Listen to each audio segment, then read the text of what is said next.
तो आज के प्रोसेस में हम जो कल हमने डिवाइस लिथोग्राफी की थी, उसके बाद जो सेकंड स्टेप होता है डिवाइस फैब्रिकेशन का, तो डिवाइस फैब्रिकेशन करेंगे डीसी स्पटरिंग मेथड से। तो सबसे पहले देखते हैं कि मशीन के अंदर क्या क्या कंपोनेंट है। ये सबसे पहले एक वॉल्व है यहाँ पे। अभी मशीन के अंदर हमने वैक्यूम क्लियर किया है, वैक्यूम कंटेन किया गया है। जब भी मशीन को हम डिपोजिशन के बाद भी मशीन के अंदर हमेशा वैक्यूम रखते हैं। तो अराउंड 0.02 मिली बार जो इसकी यूनिट है यहाँ पे मिली बार, ठीक है। तो आफ्टर एवरी डिपोजिशन हमको इसको वैक्यूम पर रखना है। तो अभी फर्स्ट मशीन को लेंगे, मशीन का ये पार्ट है, इसको स्लोली ओपन करना है। तो अब इसके अंदर एयर जा रही है, इसकी वजह से हमें एक साउंड सुनाई दे रहा है और वैक्यूम रिलीज हो रहा है। नाउ इसको ओपन करेंगे स्लोली, एंड ये तभी ओपन होगा, अभी वैक्यूम है। एक्चुअली जो हमारा डोर क्लोज हो रखा है ड्यू टू वैक्यूम है। Vacuum as well as lock दोनों की वजह से हमारा डोर एकदम बंद है। तो हम जो क्या करेंगे, जैसे ही वैक्यूम अंदर इनसफिशिएंट एयर पहुंच जाएगी और बाहर का और अंदर का प्रेशर इक्वल हो जाएगा तो डोर ओपन होगा।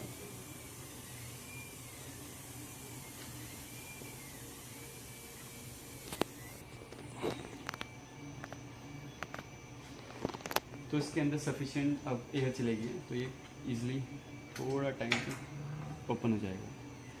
सो इसके अंदर क्या क्या कंपोनेंट है। फर्स्ट, बाहर से एक गेट है जिसके अगर तुम्हें अंदर पीप करना है तो तुम स्निक पीक कर सकते हो इसके अंदर से। अदरवाइज अगर हमें फुल्ली डार्क रखना है इसके अंदर, सो इसको इन या आउट ऑन ऑफ आप कर सकते हैं यूजिंग दिस वॉल, ठीक है।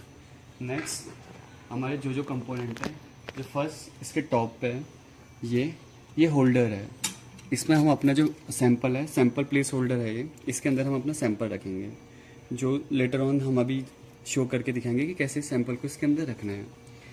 नेक्स्ट, अब इस मशीन में एक्चुअली हम देखें तो इलेक्ट्रॉन गन 1 और इलेक्ट्रॉन गन 2 है। तो इसमें दो डिपोजिशन साइमल्टेनियसली हो सकते हैं। गन 1 ये है एंड गन 2 ये वाली है। अगेन दोनों का फंक्शन, दोनों का स्ट्रक्चर और फंक्शन ऑलमोस्ट सेम है। गन अगर जैसे हम जो डिपोजिशन करेंगे chromium, on top of chromium हम गोल्ड का डिपोजिशन करेंगे। तो ये दो साइमल्टेनियस डिपोजिशन करने के लिए हम 2 गन मेथड का यूज़ कर सकते हैं। जो डीसी स्पटरिंग का बेसिक मैकेनिज्म है, उसमें हम क्या करते हैं, डीसी स्पटरिंग में 2 इलेक्ट्रोड्स होते हैं, एक पॉजिटिव एक नेगेटिव इलेक्ट्रोड। हम उसके बीच में एक कंट्रोल्ड एनवायरनमेंट क्रिएट करेंगे और उन कंट्रोल एनवायरनमेंट में क्या होगा, हम बहुत इतनी एयर रखेंगे कि प्लाज्मा क्रिएट हो। यूजली हम आर्गन या नाइट्रोजन दोनों में से किसी भी गैस को यूज कर सकते हैं टू क्रिएट अ प्लाज्मा, ठीक है। इसके केस में अभी हमारे पास आर्गन पड़ी है तो हम आर्गन का यूज करेंगे। गैस फ्लो इतना होना चाहिए कि गैस फ्लो एटलीस्ट इतनी गैस हो कि अंदर गैस के आयंस बने, क्योंकि गैस ही आयंस बनाने का काम करेगी। और इतनी ज़्यादा ना हो कि जो फ्लो है मीन्स आयंस जल्दी रिकॉम्बाइंड हो जाए। तो गैस फ्लो मेंटेन करना सबसे इम्पोर्टेंट है। सो एक एक करके इसके कंपोनेंट समझेंगे।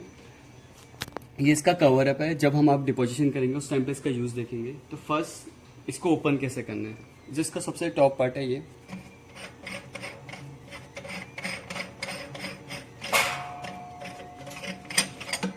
ये तो ऐसे खुल जाएगा, ठीक है। सबसे पहले इसको अगर रिमूव करना है टॉप से, जस्ट ऐसे रिमूव कर सकते हैं। नेक्स्ट, हमारा जो टारगेट है इसके अंदर लगेगा। जैसे अभी हमें गोल्ड टारगेट लगाना है या फिर क्रोमियम टारगेट लगाना है, वो इसके अंदर लगेगा। और इसको ओपन कैसे करेंगे, अगर हमें टारगेट चेंज करना है तो कैसे करेंगे। तो ये हमारे पास टूल बॉक्स है। यूजली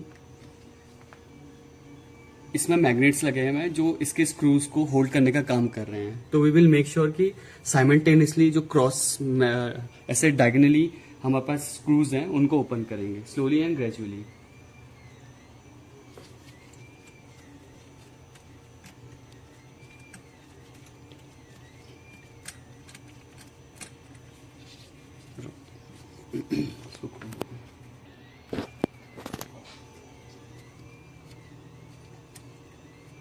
तो मैंने सारे स्क्रूज साइमल्टेनियसली लूज किए हैं। नाउ मैं इनको साइमल्टेनियसली 1 बाय 1 बाहर निकालूंगा और डायगनली वी विल ट्राई कि डायगनली बाहर निकले।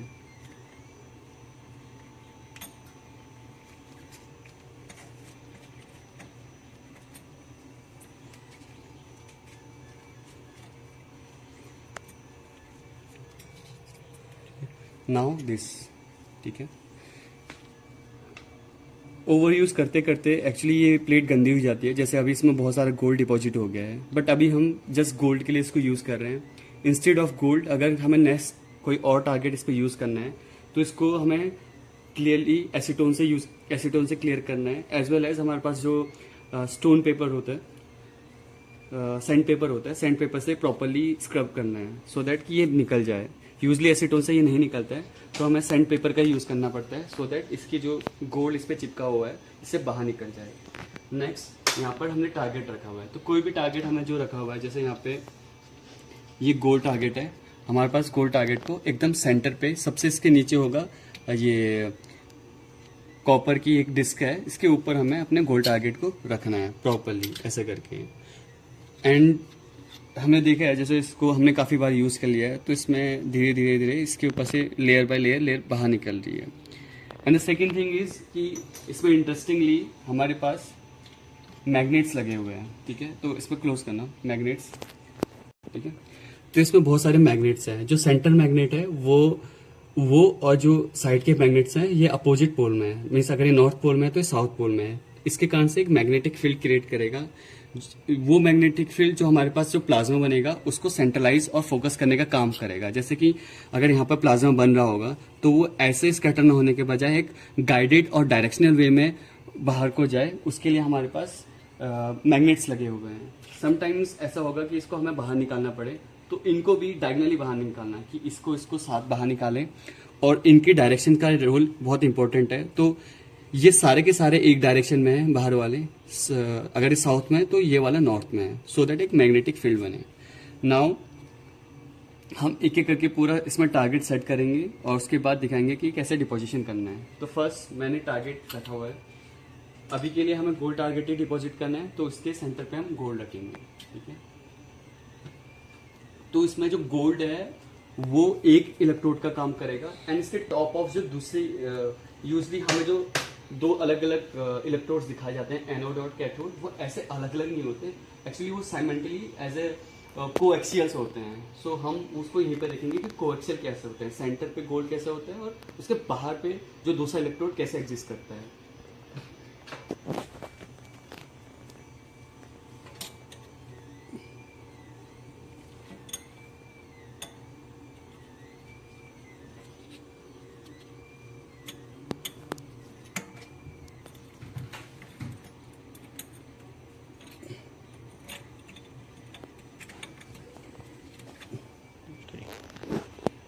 सो मैंने इसको अब टाइटन अप कर दिया है, ठीक है, ये टाइट हो गया।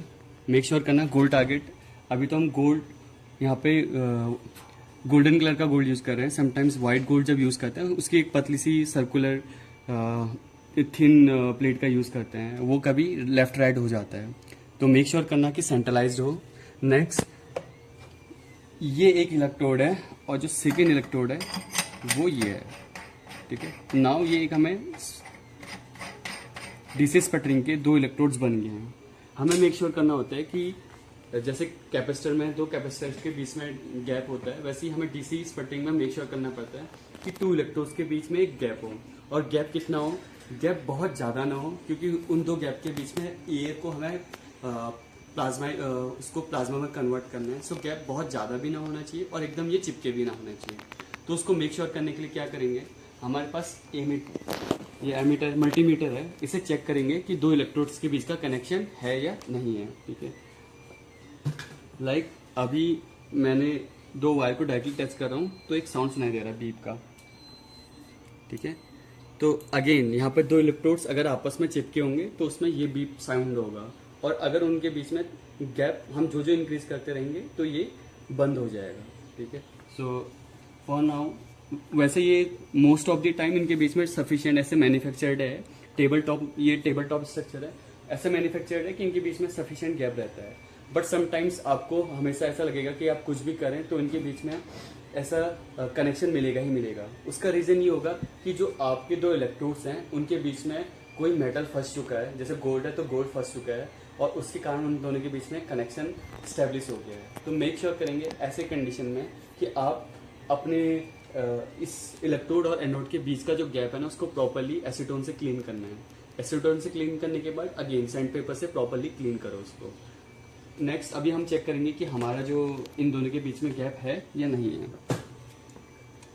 तो ऐसे मुझे इसको एकदम सेंटर पे गोल्ड पे टच करना है, एक इन दोनों में से एक वायर को सेंटर गोल्ड पर टच करना है और दूसरे को यहाँ कहीं भी आप टच करा सकते हैं, ठीक है। तो ये जो आवाज़ अभी तक हमें कोई आवाज़ सुनाई नहीं दे रही है, ठीक है, इसका मीन्स इन दोनों के बीच में एयर गैप है। मैं इसको ट्राई करता हूँ थोड़ा टाइटन अप करके, बट नहीं। इन केस अगर यहाँ पर साउंड आए तो आपको इस बाहर वाले स्ट्रक्चर को हल्का लूजन करना है, ठीक है, हल्का लूजन करना है, काफ़ी है। नेक्स्ट स्टेप है कि अब मैंने स्ट्रक्चर समझा दिया, इसमें हम कैसे अपने टारगेट को कैसे सेट करें। तो स्टेप 1 जो टारगेट सेट है वो हो चुका है। नेक्स्ट प्रोसेस क्या होगा कि हमारे पास हमें अपना सबस्ट्रेट या जो भी हमारा जिस सबस्ट्रेट पे डिपॉजिट करना है, जैसे कल हमने लिथो किया है उस लिथो वाले को हम आज इस पर डिपॉजिट करें, इस पर माउंट करेंगे। सो अब हम सिखाएंगे कि कैसे अपने सैंपल को माउंट करेंगे अपने इस स्ट्रक्चर के अंदर, ठीक है। तो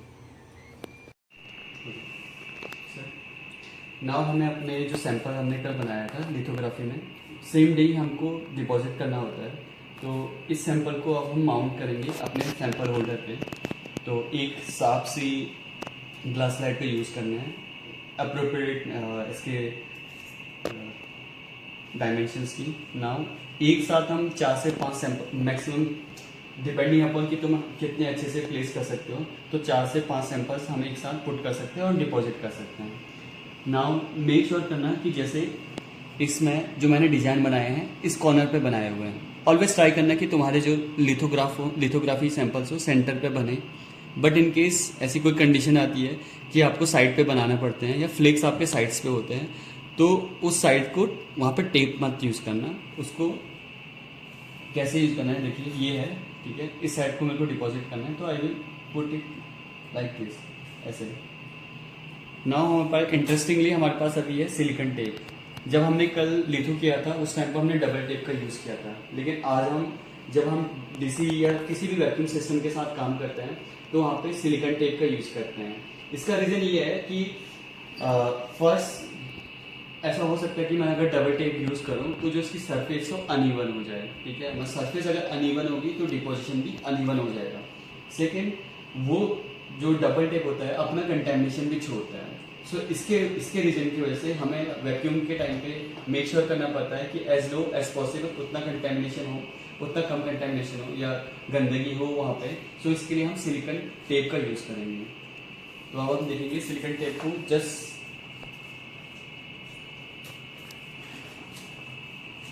जी, मेरे इस साइड सैंपल है तो मैं इस साइड सिलिकॉन टेप यूज़ कर रहा हूँ।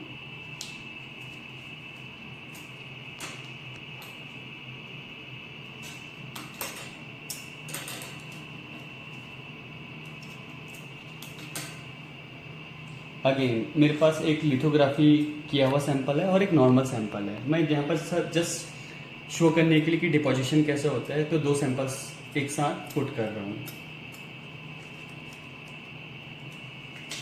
एक नॉर्मल सैंपल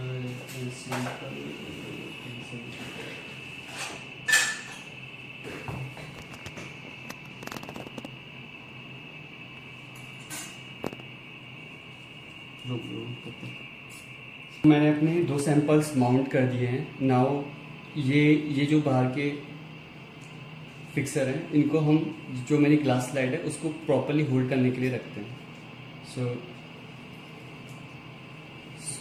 स्क्रू का प्रॉपरली यूज़ करके इसको हम टाइटन कर देंगे।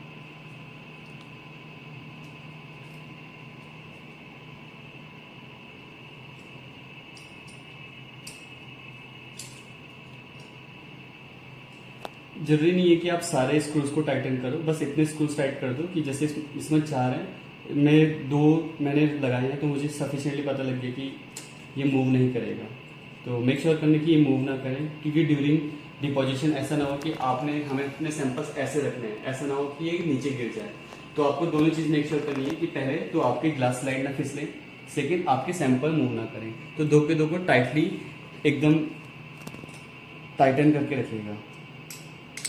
नाउ क्योंकि मेरे को अपना सैंपल्स लाइट के बाहर नहीं रखना है, तो मैं हमेशा ट्राई करूँगा कि डिपोजिशन से पहले इसमें कोई भी लाइट ना जाए, येलो लाइट के अलावा।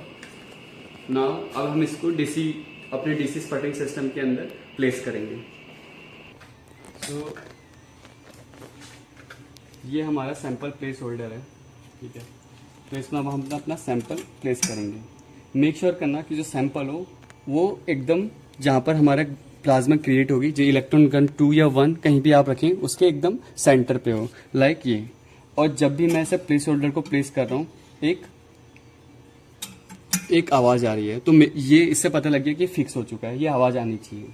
समटाइम्स इसमें कुछ इश्यूज आते हैं जिनको ट्रबल शूट करना या केयरफुल रहना जरूरी है। जैसे उनमें से एक इशू ये है कि जो ये यहाँ पर ये जो मेरा सेक्शन है, ये कभी ऊपर नीचे अपने आप हो जाता है। लाइक डिपोजिशन करते करते इट माइट बी पॉसिबल कि नीचे गिर जाए।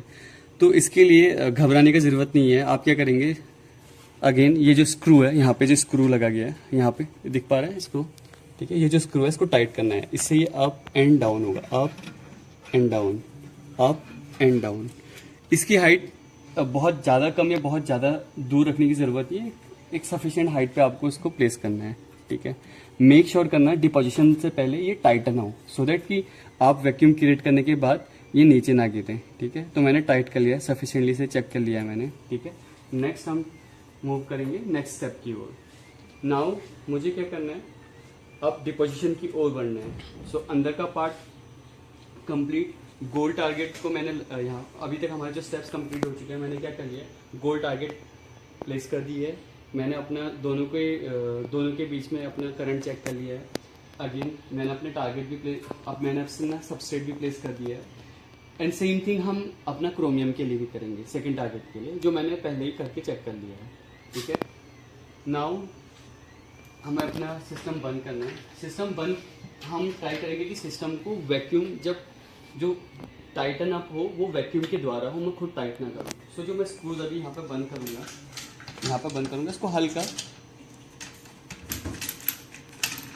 इसको बंद करते वक्त बंद करूँगा, साथ साइमल्टेनियसली इनको बंद करना है। लेकिन बंद करते वक्त एकदम टाइट बंद नहीं करना है, हल्का लूज छोड़ना है। क्यों? जब वैक्यूम क्रिएट होगा तो वैक्यूम सक करने से वो बंद होना चाहिए। जैसे ओपन हुआ था सेम प्रोसेस हम फॉलो करेंगे नेक्स्ट, ठीक है। तो इसको मैंने हल्का लूज छोड़ा हुआ है। अगेन पहले मैंने वैक्यूम रिलीज किया था, ना अब मैं वैक्यूम क्रिएट करूँगा। सो इसके लिए ये जो फर्स्ट स्टेप है, मैंने ये ओपन किया था, इसको अब मेरे को क्या करना पड़ेगा, क्लोज। तो डीसी स्पटरिंग सिस्टम में क्या है, तो सबसे पहले और सबसे कोई भी डिपोजिशन हम करते हैं, जैसे डीसी या सीवीडी डिपोजिशन करते हैं, तो सबसे फर्स्ट काम होता है उसमें वैक्यूम क्रिएट करना। और वैक्यूम क्यों क्रिएट करते हैं? वैक्यूम क्रिएट इसलिए करते हैं कि जो भी इसमें कंटेमिनेशन हो या कोई भी एयर अंदर सर्कुलेट कर रही हो वो बाहर रिलीज हो जाए। वेंट, इस प्रोसेस को वेंट कहते हैं, ठीक है। कि वो या तो वैक्यूम क्रिएशन बोलेंगे या आप इसको वेंटिंग प्रोसेस बोलेंगे, कि आप अंदर की कंटेमिनेशन को बाहर निकालेंगे।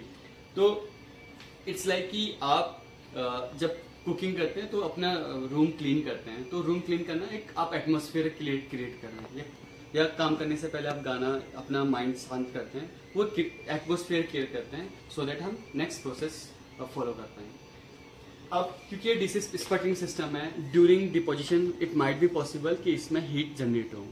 सो हमें इस सिस्टम की हीट को कंट्रोल रखने के लिए एक चिलर यूज कर रहे हैं। यूजली अलग अलग टाइप के चिलर्स होते हैं, बट ये हमारा होममेड सिस्टम है, तो हम वाटर को यहाँ पर चिलर का यूज कर रहे हैं, ठीक है। तो वाटर पाइप्स के थ्रू पूरे सिस्टम में गो थ्रू करता है और जो हीट होती है उसको रिलीज किया जाता है। एट द सेम टाइम हमारा रूम जो है ये एसी कंट्रोल्ड है, सेंट्रलाइज्ड एसी है, तो इट मेक श्योर कि ये इसका जो टेम्परेचर है हमेशा कम ही रहे, ठीक है। तो जो फर्स्ट स्टेप वैक्यूम क्रिएट करने के लिए या वैक्यूम करने से पहले मैं जो चेक करूंगा वो चेक करूंगा कि मेरे सिस्टम में वाटर फ्लो प्रॉपरली है या नहीं है। तो मेरे पास बहुत सारे पावर बोर्ड हैं, ठीक है, अलग अलग चीज़ के लिए हैं। कॉन्ट्रैक्टर, ये एक कॉन्ट्रैक्टर है जो प्लाज्मा क्रिएट करने के वक्त दो इलेक्ट्रोड्स के बीच में पोटेंशियल क्रिएट करेगा, वो कॉन्ट्रैक्टर उस चीज़ के लिए है। सेकेंड, ये मोटर जो वैक्यूम सिस्टम क्रिएट करेगी उसके लिए ये वायर लगी हुई है, और जो ये वाली वायर है ये है पंप के लिए, वाटर पंप के लिए। तो सबसे पहले हम चिलर ऑन करेंगे, ठीक है। तो चिलर ऑन कर लिया तो मेक श्योर करेंगे कि जो वाटर फ्लो है वो प्रॉपरली हो। और वाटर का लेवल सफिशिएंट रखना, ना बहुत ज़्यादा कम ना बहुत ज़्यादा, ठीक है। हमने वाटर का लेवल एक सफिशिएंट रखा गया है इस पर। And water flow during starting, during and and of the process हमको चेक करते रहना है कि वाटर फ्लो प्रॉपरली हो।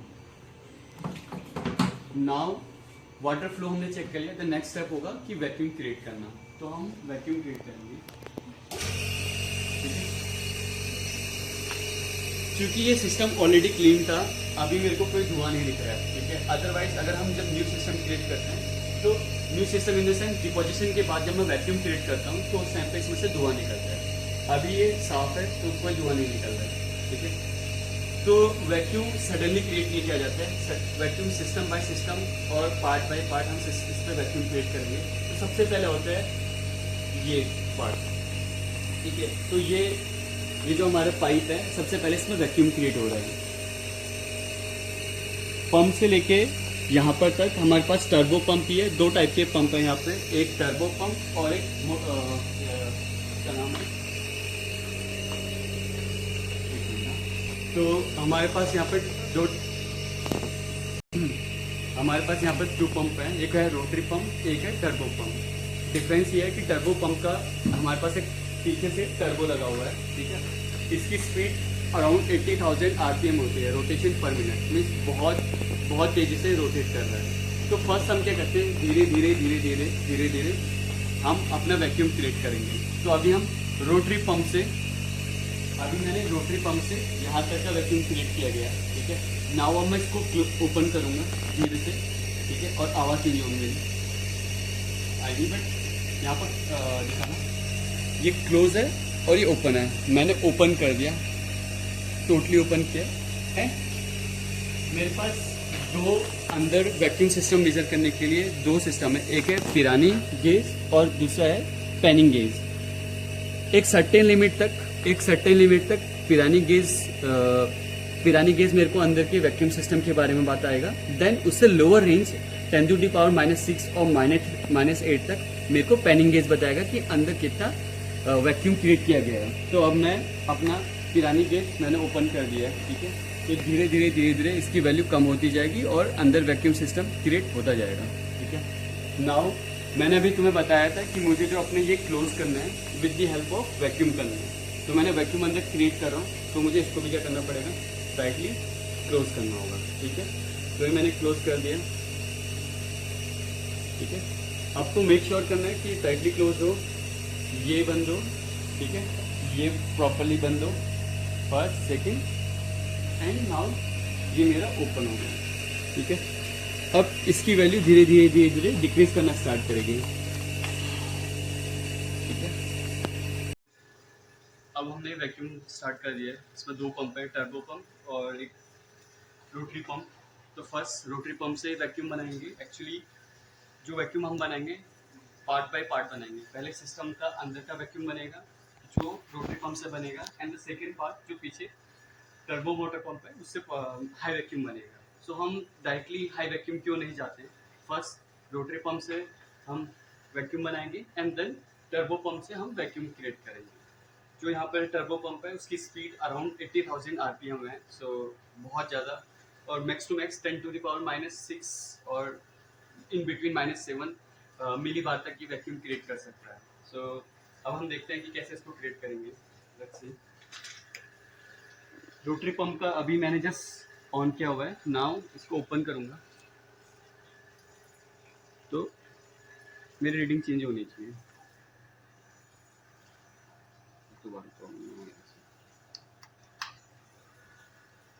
ये रीडिंग चेंज होगी धीरे धीरे। इसकी एक लिमिट है। एक्चुअली यहाँ पर दो गॉजेज हैं, पिरानी गॉज और पैनिंग गॉज। ये इनका एक प्रॉपर वर्क फंक्शन है जिसके अकॉर्डिंग ये हमको वैक्यूम शो करती है। पिरानी गॉज की एक लोअर लिमिट है, उसके बिलो ये हमें वैक्यूम शो नहीं करता है, राइट। अराउंड अभी कुछ टाइम बाद ये 000 शो होने लग जाएगा, तो उसके बाद इसका कोई वर्क नहीं है। देन हम पैनिंग गॉज का यूज़ करेंगे। पैनिंग गॉज बहुत हाई वैक्यूम को भी शो करने, या उसकी सेंसिटिविटी बहुत हाई वैक्यूम को भी शो करने की है। सो इसको हम मैक्स टू मैक्स 0.02 या फिर जब ऑल टर्म 0 हो जाए उस तक लेके जाएंगे। देन हम नेक्स्ट अपना टर्बो मोटर स्टार्ट करेंगे। अभी यहाँ पे रेडियस देखेंगे, ये है 9.2 10⁻⁻⁶। तो जो हमारे वैक्यूम है वो क्रिएट हो चुका है, ठीक है। तो हम क्या करेंगे, अब मुझे इस हाई वैक्यूम पे तो डिपोजिशन करना नहीं है, मैंने क्लीन कर लिया है। अब मैं अपना जो टर्बो का स्पीड था वो कम करूँगा। तो उसको कम करने के लिए क्या करते हैं, अभी मेरी लाइट ग्रीन हो रखी है, ठीक है, टर्बो अपनी फुल स्पीड पे मूव कर रहा है एंड वैक्यूम कम होता जा रहा है। तो मैं क्या करूँगा, स्टैंड बाय मोड पे लेके आऊँगा। अभी स्टैंड बाय मोड ऊपर है ऑफ, नाउ मैं स्टैंड बाय मोड ऑन करूँगा। स्टैंड बाय मोड ऑन करने का मीन्स ये होता है कि जो आपकी टर्बो की स्पीड होगी वो कम हो जाएगी बाय 60-40%। हर का अपना अपना क्राइटेरिया होता है, इसमें 40% है। तो हम इसे क्या करेंगे, ऑन करते ही टर्बो की स्पीड अब क्या हो जाएगी, कम हो जाएगी, ठीक है। अब यहाँ पर आप देखेंगे धीरे धीरे धीरे जो क्या हो, वैक्यूम क्या हो रहा है, ये कम होता जा रहा है। कम होता जा रहा है इन द सेंस कि जो 10⁻⁻⁶ में पहुंच गया था, अभी 10⁻⁻⁵, -4, -3 में जाएगा, ठीक है। हमें हाई वैक्यूम क्रिएट करने का मीन्स बस यही था कि क्लीन करना है, इट डजंट मीन कि हमें हमेशा उतना ही रखे रहना है, ठीक है। तो ये अब धीरे धीरे धीरे बढ़ रहा है, ठीक है। अभी हम देखेंगे, अब हमें इस पैनिंग गॉज या पिरानी गॉज होने की जरूरत नहीं है, हम इसको अब क्या करेंगे, ऑफ कर देंगे, ठीक है। एंड कुछ टाइम बाद क्या होगा, जब ये स्टैंड बाय मोड पे ये सिस्टम पहुंच जाएगा, जैसे लाइट पहले ग्रीन थी ये दोबारा ग्रीन हो जाएगी। इट मीन्स अब हम काम करने के लिए रेडी हुए, ठीक है। स्टैंड बाय मोड पे आ चुका है। और एक एक वैक्यूम मतलब जब हम किसी भी ऐसे सिस्टम पे काम करते हैं जहाँ पे वैक्यूम या डिपोजिशन सिस्टम पे जब भी हम काम करते हैं, वहाँ पे क्या होता है कि एक कांस्टेंट गैस फ्लो हमें मेंटेन करना होता है, और कहीं भी एक कांस्टेंट एनवायरनमेंट क्रिएट करना होता है। तो उसके लिए मेक श्योर करना होता है कि एक इनलेट हो एंड एक आउटलेट हो। ऐसा भी नहीं कि आपने इनलेट किया हुआ है और आप गैस बार बार अंदर भेजते जा रहे हैं, तो उससे क्या होगा, टर्बुलेंस होगा और एक प्रॉपर फ्लो नहीं हो पाएगा। एंड सेकेंड, हम ऐसा भी नहीं कर सकते कि एक बार हमने गैस अंदर कर दी और हमने पूरा अपना चैम्बर क्लोज कर दिया, उसमें भी एक कांस्टेंट एनवायरनमेंट क्रिएट नहीं होगा। सो एक कांस्टेंट और एक गुड एनवायरनमेंट क्रिएट करने के लिए मेक श्योर होता है कि एक इनलेट हो, एक आउटलेट हो। इससे दो चीजें, जो डिजायर्ड पार्टिकल्स होते हैं वो वहां रहते भी हैं, और जो कंटेमिनेटेड या अनडिजायर्ड पार्टिकल है वो वेंट आउट के बाहर निकलते रहते हैं। तो हम भी अपना प्रोसेस जब आप हम नेक्स्ट स्टार्ट करेंगे, हम भी क्या करेंगे कि अपना वैक्यूम सिस्टम कंप्लीटली क्लोज नहीं करेंगे। हम एक जगह से मेरा वेंट आउट होता रहेगा और एक जगह से मैं अपनी गैस इनलेट करते रहूंगा, और आर्गन का फ्लो या नाइट्रोजन जो मेरी इनर्ट गैस है उसको कॉन्स्टेंटली फ्लो कराते रहूंगा धीरे धीरे धीरे धीरे अंदर। और मेरा वैक्यूम, अब वैक्यूम मेरा हाई वैक्यूम क्रिएट करने का काम नहीं करेगा, अब जैसे मेरा वैक्यूम जस्ट एक एग्जॉस्ट फैन की तरह काम करेगा कि धीरे धीरे धीरे धीरे हल्की हल्की गैस को बाहर निकालेगा, ठीक है। सो अब जैसे मैंने बोला, आज मेरा सिस्टम रेगुलरली फंक्शनिंग है, रेगुलरली मैं इसको यूज कर रहा हूँ। ये 10 मिनट में मेरा फर्स्ट स्टेप इसने कंप्लीट कर लिया था। नेक्स्ट स्टेप भी आई थिंक ये 10 से 15 मिनट में कंप्लीट कर लेगा, बट समटाइम्स ये ग्रीन हो जाएगा अभी कुछ टाइम बाद, ठीक है। बट समटाइम्स ऐसा होता है कि इसको कंप्लीट होने में अलोन 1 घंटा लग सकता है, ठीक है। जो नेक्स्ट प्रोसेस मैंने अभी किया है कि इसको स्टैंड बाय मोड में आने के लिए, ठीक है। स्टैंड बाय मोड का अगेन जस्ट मीनिंग ये है, टर्बो की स्पीड जो मेरी 80,000 चल रही है, बहुत हाई स्पीड से टर्बो चल रहा है और हाई वैक्यूम क्रिएट कर रहा है, नाउ स्पीड इसकी कम हो जाएगी। एट द सेम टाइम हम क्या करेंगे, जो हमारा ये वाला वॉल्व है, जो वॉल्व मेरा टर्बो और मेन सिस्टम से जुड़ा हुआ है, उसको उसका जो गेट है उसको बहुत क्लोज कर देंगे, ठीक है। बहुत बस इतना गेट हम रखेंगे कि गैस आए और जितना अमाउंट मेरे को डिजायर्ड है उतना बाहर निकले, ठीक है। तो डिपेंडिंग अपॉन कितना मेरे को गैस बाहर निकालनी है या अंदर कितनी गैस मेंटेन करनी है, तो मैं अपना इसको क्लोज और ओपन करते रहूँगा, ठीक है। सो पहले हम वेट करेंगे इसका आने का, देन मैं अगेन सिस्टम समझाऊंगा कि हो क्या रहा है, कि कैसे हम नेक्स्ट प्रोसेस की ओर मूव कर रहे हैं, ठीक है। इसको 10 या 20 मिनट्स लगेंगे अभी। इसकी रीडिंग 0.018 पहुंच चुकी है, ठीक है। इससे लोअर भी जाएगी, बट हम अब स्टार्ट करेंगे अपना टर्बो मॉलिक्यूलर पंप। सो उसके लिए हमें ये वाला जो इनर है इसको बंद करना पड़ेगा, ठीक है। ये ओपन है, इसको हम क्लोज करेंगे फर्स्ट। सेकेंड, अगेन जो भी वैक्यूम हमें क्रिएट करना है वो पार्ट बाय पार्ट करना है। फर्स्ट इस जो पाइप में हमें है, इस पाइप में हम वैक्यूम क्रिएट करेंगे, देन अगेन अंदर सिस्टम की ओर जाएंगे। इसका रीज़न ये भी होता है, कभी कभी जो मोटर है, मोटर से सकेशन हो जाता है अपने ऑयल का। सो अगर हम मेक श्योर करें कि पार्ट बाय पार्ट हो, चांसेस लेस या लोअर रहते हैं कि हमारा ऑयल हमारे मेन सिस्टम के अंदर जाए और उसको कंटेमिनेट करे। नाउ सबसे पहले मैं मैंने ये ऑफ कर दिया, मेक श्योर कि ये ऑफ हो। क्लोज, ये फुली क्लोज है। अगेन इसको मैं स्लोली ओपन करूँगा। तो अभी जो मेरा वैक्यूम क्रिएट हो रहा है इसको ओपन करने के बाद इस सिस्टम से लेके यहाँ तक हो रहा है, इस सिस्टम से यहाँ तक वैक्यूम क्रिएट हो रहा है। एंड देन नेक्स्ट जो मेरा स्टेप रहेगा, अब मैं अंदर एक वॉल्व है जो इससे खुलती है, एंड जैसे इसको खोलूँगा बहुत तेज़ी से टर्बो मॉलिक्यूलर जो मेरा पंप होगा वो तेज़ी से घूमेगा और अंदर बहुत हाई स्पीड में वैक्यूम क्रिएट करना स्टार्ट कर देगा। और इसकी जो स्पीड है अराउंड 80,000 RPM है, जो बहुत ज़्यादा हाई है। ठीक है, तो मैं इसको स्टार्ट करता हूँ। एंड जब मैं इसको ओपन करूँगा स्लोली स्लोली, जब इसका वॉल जो अंदर का है वो ओपन होगा, एक आवाज़ आती है एंड वो मेक श्योर करते हैं कि आपका वॉल खुल चुका है। जो क्लिक आवाज़ है इसका मीन्स है कि मेरा जो वॉल्व है वो खुल चुका है। नेक्स्ट अब मैं इसको ओपन करता हूँ। बट इंटरेस्टिंगली एक फिनोमेना यहाँ पर आपको देखने को मिलेगा कि ऑल्दो मैंने अपना टर्बो मोलिकुलर पंप जो है वो ओपन कर दिया, ये जो रीडिंग्स है इसकी, ठीक है, ये रेज हो रही हैं लोअर होने के बजाय। ठीक है, ये 0.223 से पहले या फिर 0.23 है, इसके बाद ये रेज होगी, कम नहीं होगी। जबकि होना ये चाहिए था कि मैंने वैक्यूम क्रिएट करा हूँ, वो देखो 0.024 हो गई है। ठीक है, जबकि होना ये चाहिए था कि जैसे मैंने high turbo molecular pump on किया है तो रीडिंग और लोअर होनी चाहिए थी और बहुत फास्ट होनी चाहिए थी, जबकि फिनोमेना अपोजिट दिख रहा है। इसका मेन रीज़न ये है कि मैंने ऑल दो टर्बो वहाँ से ऑन कर दिया है, बट मैंने अपने फैन को ये इंस्ट्रक्शंस नहीं दिए हैं कि वो ऑन हो। तो उसके इंस्ट्रक्शंस के लिए हम यहाँ पे जो अपना पावर बटन है इसको ऑन करेंगे। ठीक है, एंड देन अभी भी कोई चेंजेस नहीं होगा। यहाँ पे देखो ये अभी भी बढ़ रहा है। ठीक है, ये अभी भी ये रीडिंग्स पिरानी गॉस की अभी भी बढ़ रही है। सो अब मैं जैसे टर्बो ऑन करूँगा नाउ ये बहुत रैपिडली इसका डिक्रीज होगा, बहुत रैपिडली। ठीक है,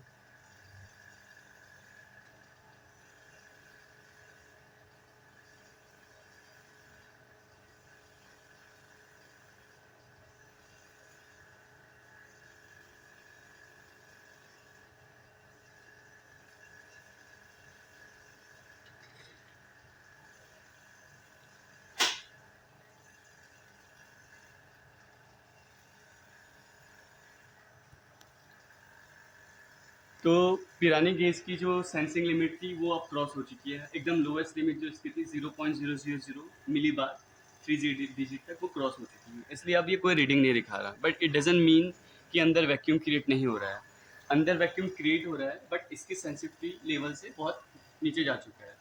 देन हम पिरानी गॉज से मूव करेंगे पैनिंग गॉज की ओर। नाउ पैनिंग गॉज में जो यहाँ पे डिजिट्स हमें दिख रहे हैं, स्टार्टिंग के 2 डिजिट्स इसके अंदर के फेस वैल्यू को बता रहे हैं 2.6, एंड जो नेक्स्ट है 10⁻⁻⁴। यहाँ पर 2.2 10⁻⁻⁴ है। जो हम लोग अपना वैक्यूम क्रिएट करेंगे वो करेंगे 10⁻⁻⁶। तो जो इनिशियल की 2 डिजिट है वो इसके वैल्यू को बता रही हैं, और सेकंड इसकी एक्सपोनेंट है 10⁻⁻⁴, 10⁻⁵, 10⁻⁵। तो नेक्स्ट हम वेट करेंगे जब तक ये लाइन जो लाइट है अभी तक कुछ इसमें ब्लिंक नहीं हो रहा है, बट ये स्लोली ये क्या हो जाएगी, टर्न हो जाएगी ग्रीन में। तो इट मीन्स क्या होगा, ये अराउंड पहुंच चुका है। अभी भी नहीं हुआ है बट 10⁻⁻⁶ तक हम जब पहुंच जाती है ग्रीन होती है। ये वैसे अच्छा इंडिकेटर नहीं है, आपको यहीं पर देखना पड़ेगा कि 10⁻⁻⁶ क्रिएट हो गई है। ये टाइम टू टाइम वेरी करता है, कभी ये 10 to 15 मिनट लेगा, कभी ये 10 to 15 मिनट लेगा, कभी कभी ये मोर टाइम लेगा, डिपेंडिंग अपॉन कि हाँ कितना रेगुलरली आप इस चीज़ को यूज़ कर रहे हैं। अगर आप रेगुलर बेसिस पे इस मशीन को यूज़ कर रहे हैं बहुत जल्दी ये वैक्यूम क्रिएट कर लेती है, बट आप कुछ दिनों बाद या 10 दिन बाद इसको यूज़ कर रहे हैं तो वैक्यूम क्रिएट होने में बहुत टाइम लगता है। सो नाउ आई एक्सपेक्ट कि बहुत जल्दी हो जाएगा, क्योंकि बहुत जल्दी इसने ग्रीन देना स्टार्ट कर दिया। तो 10⁻⁻⁶ मुझे लगता है 5 या 10 मिनट में आ जाएगा। ठीक है, तब तक हम कुछ चीज़ें देखते हैं जो बहुत इंपॉर्टेंट है। उनमें से एक ये है कि जो ये मैं वाटर यूज़ कर रहा हूँ, मेक श्योर करना कि ये वाटर नॉर्मल टैप वाटर ना हो। ऐसा इसलिए क्योंकि नॉर्मल टैप वाटर में बहुत सारे बैक्टीरियाज आयंस होते हैं, और ये पानी मेरे को पूरे अपने सिस्टम में सर्कुलेट करना है। और ये सिस्टम स्टेनलेस स्टील से बना हुआ है ऑल्दो, बट विद टाइम ऐसा होगा कि वहाँ पे एल्गा या बैक्टीरिया ग्रो करना स्टार्ट करेंगी, और धीरे धीरे धीरे धीरे धीरे मेरा जो सिस्टम होगा वो ख़राब होना स्टार्ट करेगा। सो हम क्या करेंगे, यहाँ पर नॉर्मल वाटर या टैप वाटर के बजाय DI वाटर यूज़ करेंगे, क्योंकि DI वाटर में ये सब चीज़ें बहुत कम होती हैं, ऑल्दो विद टाइम उसमें भी ग्रो हो जाती हैं। बट हम मेक श्योर करते हैं DI वाटर यूज़ करें।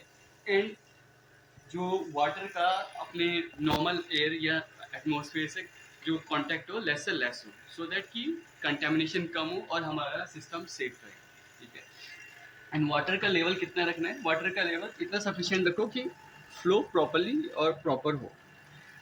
एंड वाटर कब और ख़राब हो गया कैसा पता लगेगा, आपको दिखने लग जाएगा कि वाटर में बबल्स बनने लग गए हैं एंड ये विस्कस दिखने लग गया है बस। एंड सेकेंड माइट भी ऐसा हो कि उसमें ग्रोथ होने लग जाए किसी चीज़ की, तो उस टाइम पे आपको बहुत स्ट्रिक्टली सजेस्ट किया जाता है कि आप उसको चेंज कीजिए।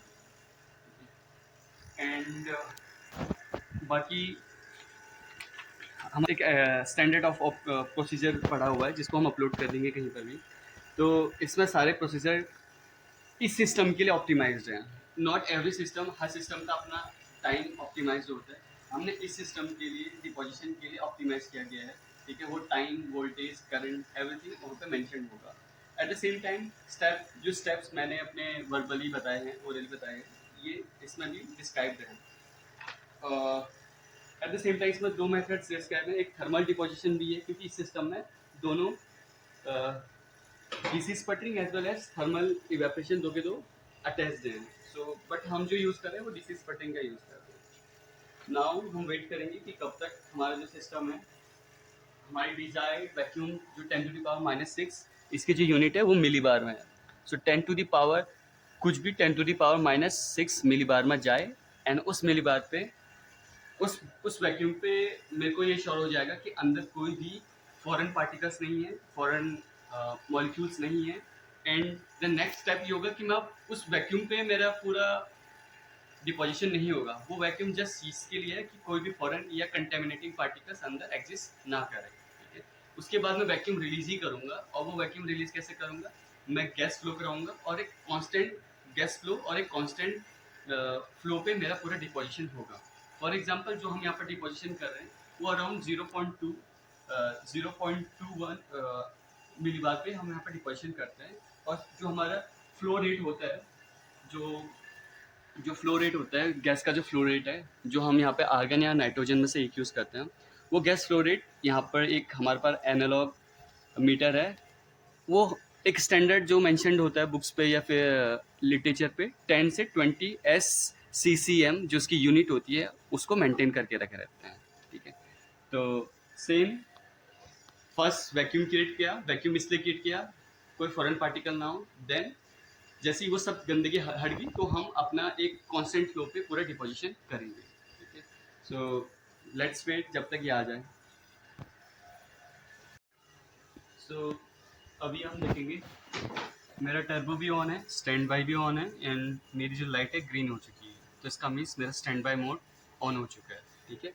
इसको मेक श्योर मैं ऐसा क्रॉस चेक कुछ होता नहीं है, बट मैं अगर तुम्हें यहाँ पर दिखाऊंगा तो फिर आने के जब फंक्शनिंग होगा, ठीक है। पेनिंग को इसकी जो रीडिंग है ये 10⁻⁻⁵ में पहुंची हुई है, ठीक है। अब मैं क्या करूँगा, इसको इन रीडिंग से मेरे को ज़्यादा मतलब नहीं है, ठीक है। मैं अपना गेट क्लोज करूँगा। क्यों? मैं अब गैसेस पे इनलेट करूँगा एंड एक कंट्रोल सिस्टम अंदर मेंटेन करने का ट्राई करूँगा, ठीक है। तो इसको कितना क्लोज करना है, कितना ओपन करना है, बेस्ड ऑन तुम्हारे रिक्वायरमेंट, ठीक है। तो मैंने सब इतना क्लोज किया है, लेटर ऑन मैं समझाऊंगा कि कितना करना है कितना नहीं। नेक्स्ट अब मुझे गैस इनलेट करनी है, ठीक है। तो गैस सिस्टम में जो इनलेट होती है वो यहाँ से होती है। एंड जो गैस का मेजरमेंट है अगेन पहले मैं बता चुका हूँ, SCCM डिजिटल जो मीटर है हम इससे करेंगे। एंड यहाँ ये वेंटिंग प्रोसेस है। नाउ मैं गैस ऑन करके आता हूँ पीछे से, ठीक है।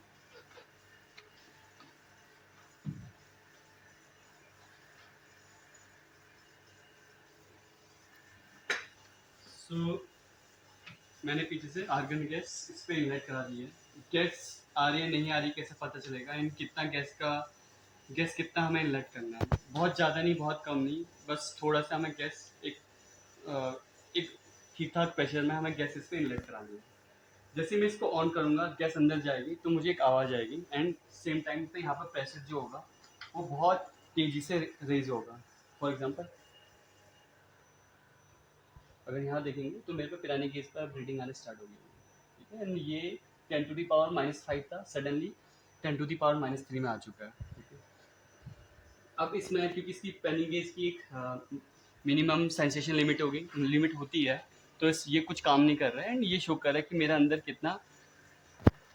कितना प्रेशर मेंटेन्ड है। अब ये प्रेशर 0.021 कितना मेरे को मेंटेन करना है डिपेंडिंग अपॉन द सिस्टम। जैसे हम लोगों ने अपने सिस्टम के लिए ये रिक्वायर्ड किया गया है, ये हमने ऑप्टिमाइज किया है कि हम 0.03 या 0.2 से लेके 0.03 तक हम इस सिस्टम में डिपोजिशन करते हैं। अगेन हमें तब तक डिपोजिशन स्टार्ट नहीं करना है जब तक ये गैस फ्लो कांस्टेंट ना हो जाए।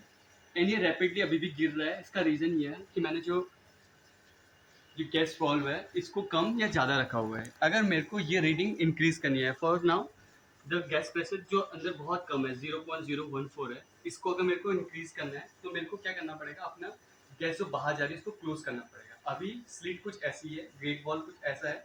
नाउ अगर मैं इसको कम कर दूंगा तो अंदर प्रेशर बढ़ जाएगा। ठीक है, तो मैं क्या करता हूँ, धीरे से इसको हल्का सा बंद कर देता हूँ।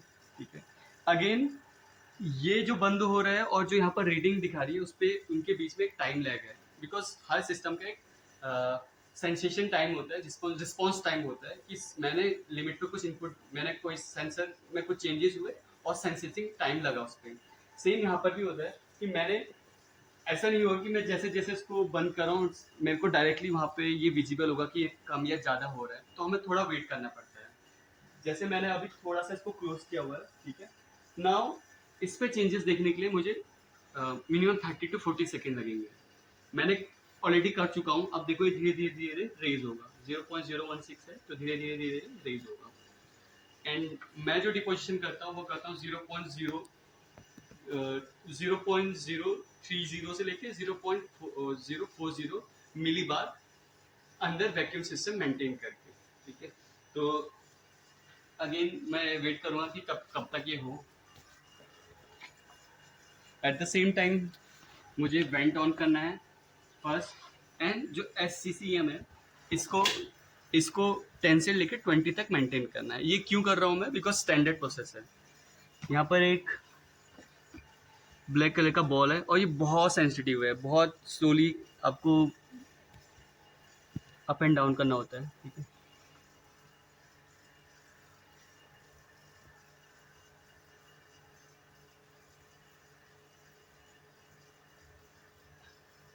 एंड इसको चेंजेस करने के साथ साथ इसमें भी चेंजेस आ रहे हैं। देखो मैंने बहुत पहले ही ऑलरेडी वो वॉल क्लोज या बंद कर दिया था, अभी भी इसमें रीडिंग चेंज हो रही है क्योंकि मुझे जो अपना डिपोजिशन करना है 0.020 से लेके 0.030 तक करना है, तो ये बहुत ज़्यादा हो चुका है। तो मैं इसको अगेन मुझे कम करना है, तो मैं क्या करूँगा, पहले मैंने गेट क्लोज किया था, अब मैं गेट क्या करूँगा, थोड़ा कम कर दूँगा, गेट ज़्यादा ओपन कर दूँगा। इससे क्या होगा, ज़्यादा गैस बाहर जाएगी।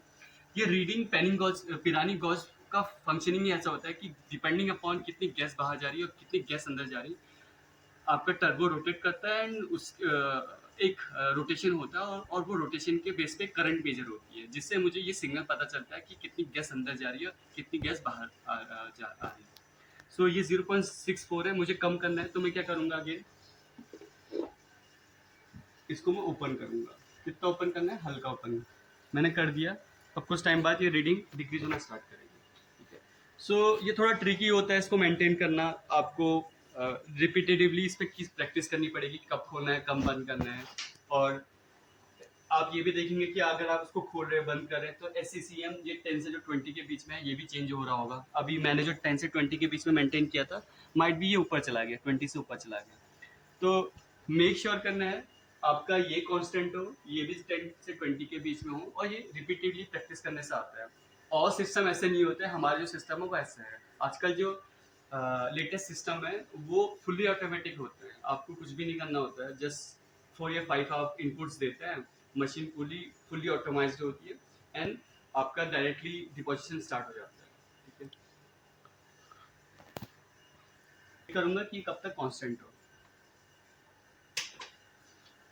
अभी तक जो पूरा सिस्टम है, अभी तक मैंने डिपोजिशन का या 2 इलेक्ट्रोड पे अपनी लाइट इनपुट करने का कुछ भी काम नहीं किया है। मैंने जस्ट अभी तक जो पूरा प्रोसेस किया है वो जस्ट वैक्यूम क्रिएट करने के लिए और एक अच्छा इन्वायरमेंट क्रिएट करने के लिए किया है, वो एक डिपोजिशन से प्री प्रोसेस है। ये सारी प्रोसेस सीवीडी हो गया, कोई भी आप डिपोजिशन सिस्टम पे, वैक्यूम सिस्टम पे काम करते हैं तो सेम गोल्स होता है कि आप पहले वैक्यूम ही क्रिएट करेंगे, देन आप डिपोजिशन स्टार्ट करेंगे। सो मुझे लगता है मेरा सिस्टम 0.027 पे फ्लो हो रहा है। अगेन आपको कुछ ट्रेड ऑफ करने होते हैं हमेशा एक डिपोजिशन में। अगर आप फ्लो रेट ज़्यादा रख रहे हैं, जो मैंने इस केस में कम रखा हुआ है, ठीक है, अगर आप फ्लो रेट कम रख रहे हैं तो डिपोजिशन टाइम कम होना चाहिए, ठीक है। अगर आप फ्लो रेट ज़्यादा रखते हैं तो अगेन सॉरी मैं मिसमैच हो गया, ये होना चाहिए कि अगर फ्लो ज़्यादा हो तो डिपोजिशन टाइम कम हो, अगर फ्लो रेट कम हो तो डिपोजिशन टाइम भी ऐसा मतलब ट्रेड ऑफ होता है, ठीक है। In short I will say कि इन शॉर्ट एक ट्रेड ऑफ होता है इस फ्लो रेट पे और डिपोजिशन टाइम पे, ठीक है। हाई डिपोजिशन में अगर फ्लो रेट हाई है, flow rate what I mean flow rate high है, इसका मीन्स गैस बहुत तेजी से जा रही है, ठीक है, और प्रेशर यहाँ पे बहुत कम है, तो डिपोजिशन बहुत स्लो होता है। उस केस में आपको ज़्यादा टाइम देना पड़ता है कि एक अच्छा थिकनेस ग्रो हो। फर्स्ट सेकेंड केस में जो बोल रहा हूँ कि स्लो रेट है, मतलब इसका मीन्स है कि अंदर हवा या अंदर जो भी मैंने गैस इनपुट की है वो बहुत स्लो मूव कर रही है। उस केस में क्या होगा कि आपके डिपोजिशन बहुत फास्ट होता है। तो डिपोजिशन फास्ट है और आपको डिजायर्ड थिकनेस की लेयर चाहिए, तो उसके लिए आपको कम टाइम देना चाहिए। तो ये ट्रेड ऑफ है जो मैं कहना चाहता था पहले, ठीक है। नाउ अब हम डिपोजिशन स्टार्ट करेंगे। ये वेरी नहीं कर रहा है, 0.027 है, ठीक है, ये अंदर का प्रेशर है, ठीक है। पिरानी गेज की इसकी पैनिंग गेज की रीडिंग मेरे को कोई ज़रूरत नहीं है, ये 10⁻³ है, इसमें कोई वेरिएशन नहीं होगा, ठीक है। नाउ ये 10 से लेके 20 के बीच में मेंटेन होना चाहिए, ठीक है। आप एक चीज़ नोटिस करना, जैसे जैसे मैं इसको भी चेंज करूँगा ये भी चेंज होगा, ठीक है। तो मैं इसको थोड़ा सा कम करता हूँ।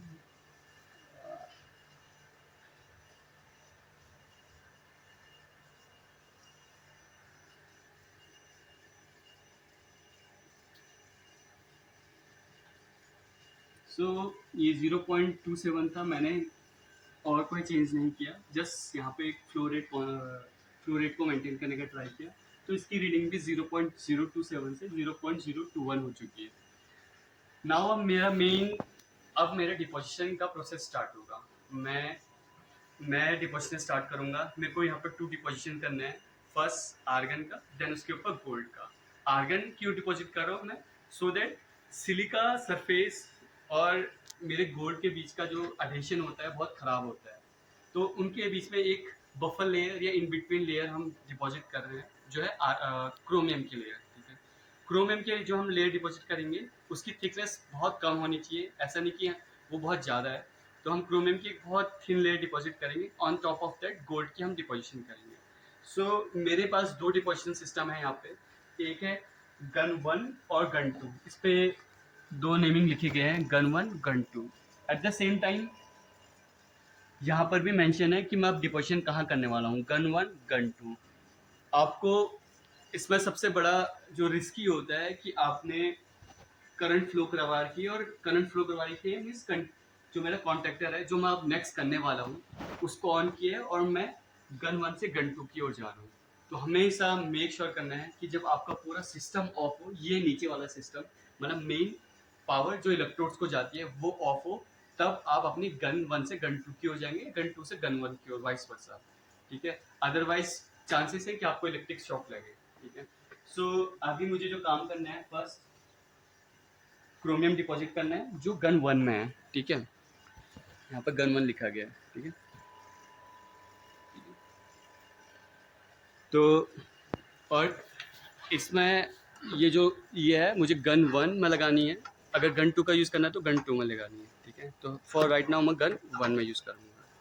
अगर आपका ये सिस्टम ऑन है और आपने गन 1 को खींचा और गन 2 में लगाया, चांसेस है कि इलेक्ट्रिक स्पार्क हो, और क्योंकि हम किलो वोल्ट के साथ डील कर रहे हैं, इट माइट बी पॉसिबल कि आपको एक इलेक्ट्रिक शॉक लगे। सो बी केयरफुल, ये स्टेप बहुत क्रूशियल है, ठीक है। Not for the deposition system, no for your life, it's very crucial कि इसको हम केयरफुली करें। नाउ हम अपने सिस्टम को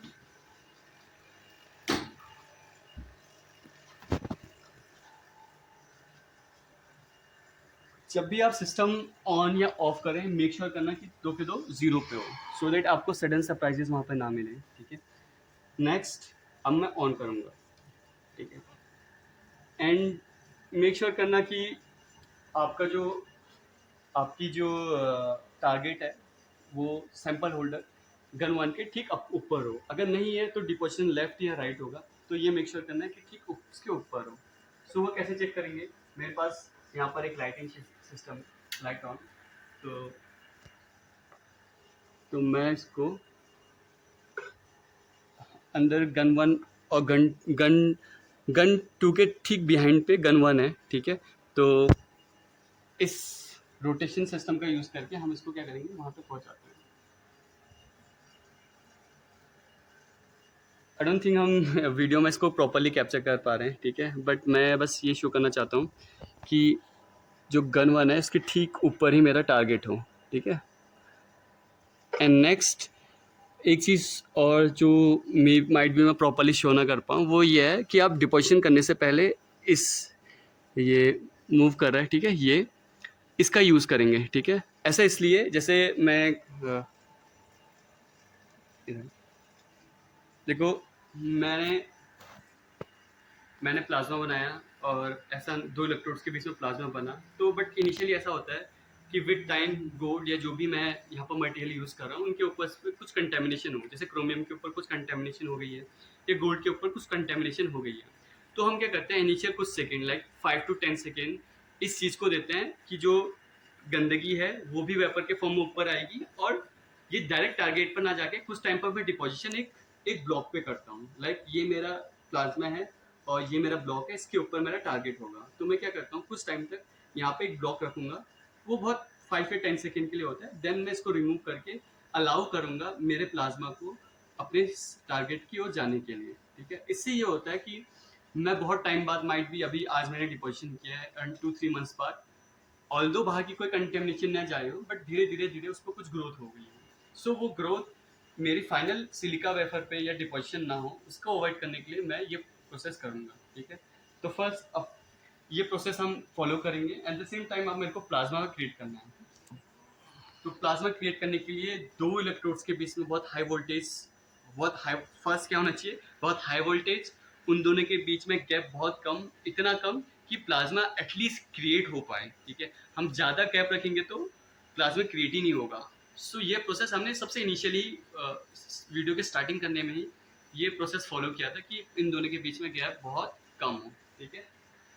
और कभी कभी क्या होता है कि आपने फ्लो रेट बहुत ज़्यादा रख दिया है, इसलिए इसकी वजह से प्लाज्मा ना कांस्टेंट, मतलब एक लीनियर फ्लो नहीं हो पाता। इसीलिए मैं हमेशा इंसिस्ट कर रहा हूँ कि आपका जो ये जो फ्लो है वो एक कांस्टेंट हो, सो दैट आपका प्लाज्मा का फ्लो एक स्ट्रीम लाइन फ्लो हो रादर देन एक टर्बुलेंट फ्लो पे। सो नेक्स्ट अब क्या करते हैं, हम धीरे धीरे धीरे वोल्टेज बढ़ाएंगे, ठीक है। और ये किलो वोल्ट में है voltage. At the same time हल्की सी हम करंट इंक्रीज कर देते हैं। ये मेरा सिस्टम है, ऐसा काम करता है कि मैं थोड़ा करंट इंक्रीज करता हूँ, देन धीरे धीरे धीरे वोल्टेज इंक्रीज करूँगा। मेरा ऑप्टिमाइज टाइम है क्रोमियम के लिए 10 सेकेंड। 10 सेकेंड में डिपोजिशन टाइम मेरा 10 सेकेंड है, और जो मेरी वोल्टेज है 0.4, और जो मेरी करंट है 0.4 किलो वोल्ट, अराउंड 400 वोल्ट के आसपास है। एंड जो करंट है वो है 0.03 से लेके 0.02 तक। सो इनिशियली मैं हल्की करंट इंक्रीज करता हूँ, ऑल्दो मुझे कोई यहाँ पे डिजिट्स रेज या लो होते हुए नहीं दिखेंगे। तो मैं क्या करूँगा, इनिशियली अपने वोल्टेज को बहुत ज़्यादा हाई करूँगा, अराउंड 800 या 900, या और जैसे ही प्लाज्मा क्रिएट होना स्टार्ट होगा, यहाँ पर एक करंट आ जाएगा। आप अकेले हैं तो अगर आप दो लोग हैं तो चेक कर सकते हैं कि प्लाज्मा ऊपर वो बन रहा है या नहीं बन रहा है। अगर आप अकेले हैं तो आप कैसे चेक पता करेंगे कि प्लाज्मा बन रहा है नहीं बन रहा है। जैसे जैसे आप वोल्टेज इंक्रीज करेंगे, होगा क्या कि सडनली आपकी करंट अपियर होनी स्टार्ट होगी। अगर कांस्टेंट करंट अपियर होना स्टार्ट हो गई है, इसका मीन्स डिपोजिशन स्टार्ट हो चुका है या फिर आपकी प्लाज्मा बनना स्टार्ट हो चुका है, ठीक है। सो मैं करंट इंक्रीज कर रहा हूँ, ठीक है, ठीक है।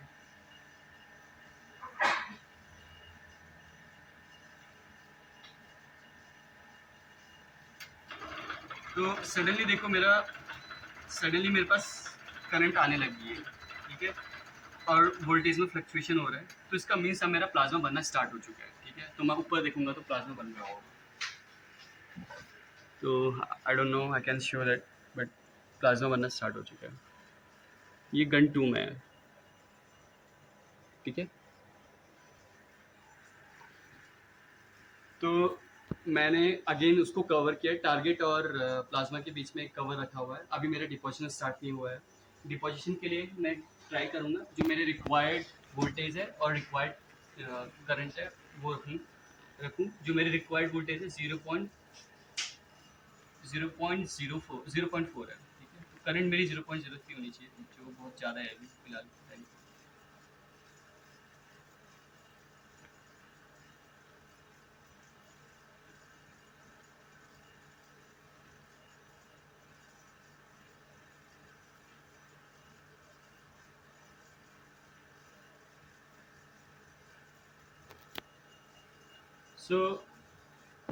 सो इन पैरामीटर्स पे मैं अपना डिपोजिशन अब स्टार्ट करूँगा, जो है 0.38 किलो वोल्ट और करंट है 0.003 एम्पियर, ठीक है। नाउ अब मैं अपना कवर रिमूव करूँगा और टाइम नोट करूँगा 10 सेकेंड, ठीक है। तो कवर दोनों गन का सिस्टम एकदम सिमिलर है। ये फर्स्ट गन का सिस्टम था और सेकंड गन के सिस्टम में भी कवर यहाँ से रिमूव होता है। जैसे ही मैं इसको रिमूव करूँगा, देखना वहाँ पे कवर रिमूव हो जाएगा, आपको प्लाज्मा बहुत अच्छे से दिखने स्टार्ट हो जाएगा, जो ये है।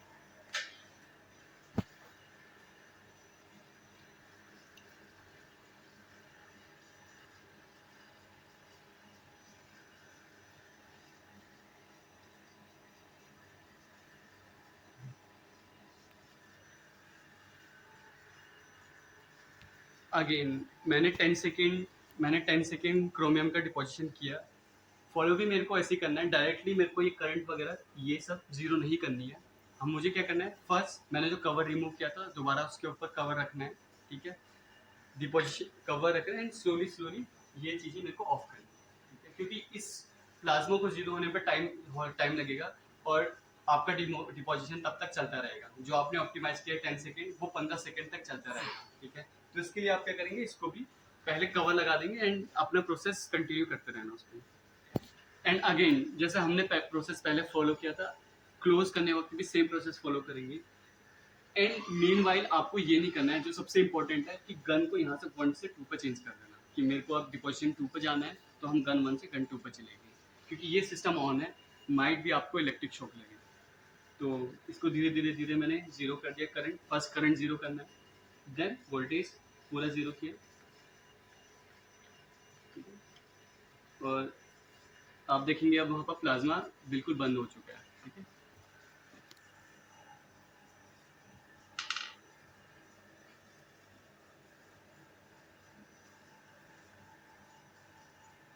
तो नेक्स्ट अब इसको शट डाउन करेंगे। नाउ मुझे गन 1 से गन 2 में जाना है। फर्स्ट मैं अपनी पावर सप्लाई चेंज करूँगा गन 1 से गन 2 की ओर। गन 1 से गन 2 की ओर मैंने पावर सप्लाई अब चेंज कर दी है। एट द सेम टाइम मेरा भी टारगेट गन 1 के ऊपर है, मैं उसको भी गन 2 के ऊपर ऐसे लेके आऊँगा, ठीक है। वो कहाँ से करना है, वो यहाँ से करना है, ठीक है।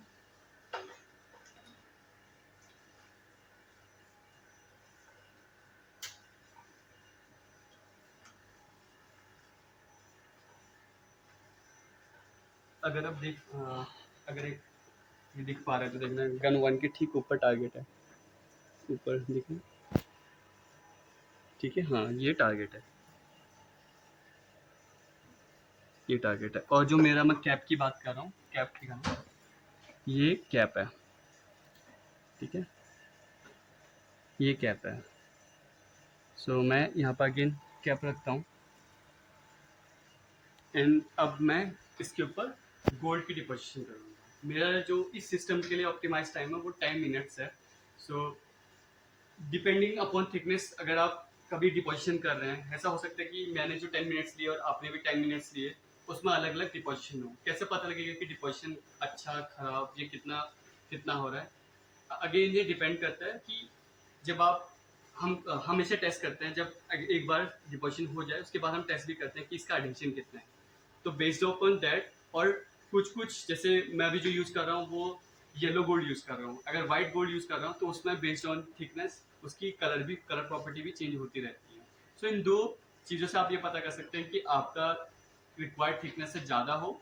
ये मैं जस्ट अभी बेस्ड ऑन अपनी जस्ट आंखों से ये बात कर रहा हूँ। हम सेकेंड कैरेक्टराइजेशन मेथड में तो लेटर ऑन जाएं, बट पहले जिस आंखों से देखिए कैसे पता लगे कि डिपोजिशन रिक्वायर्ड इतना हुआ है या कम हुआ है, वो कैसे पता करते हैं।